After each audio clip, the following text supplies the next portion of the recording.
ഞാൻ എന്നും ടൈപ്പിന് പോകുന്ന വഴിക്ക് അഷ്റഫ് അവിടെ കണ്ട് നിൽക്കാറുണ്ടായിരുന്നു പോലും. ഞാനാണെങ്കിൽ വീട്ടിൽ നിന്ന് ഇറങ്ങിയാ പിന്നെ ഇടത്തോട്ടും വലത്തോട്ടും നോക്കുന്ന പ്രശ്നമേ ഇല്ല. വീട് type writing institute, type writing institute വീട്, അങ്ങനെ. ഒരു ദിവസം അഷ്റഫ് എന്നോട് ചോദിക്കുക, ഞാനൊരു സാധനം തന്നാ വാങ്ങിക്കോന്ന്. എനിക്കങ്ങ് ദേഷ്യം വന്നു. എന്നാൽ എന്താ സാധനം നമ്മളൊന്ന് അറിഞ്ഞിരിക്കണമല്ലോ.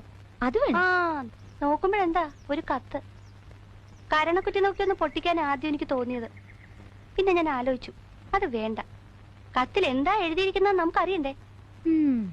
പിന്നീട് ആ മനുഷ്യൻ കത്തോട് കത്താണ്. ഒരിക്കലും വാങ്ങിച്ചു പോയില്ലേ, പിന്നെങ്ങനെ വേണ്ടെന്ന് പറയുന്നേ. എന്റെ അയാളുടെയും വീട്ടുകാരെ ഓർത്ത് എല്ലാം ഞാനങ്ങ് ക്ഷമിച്ചു.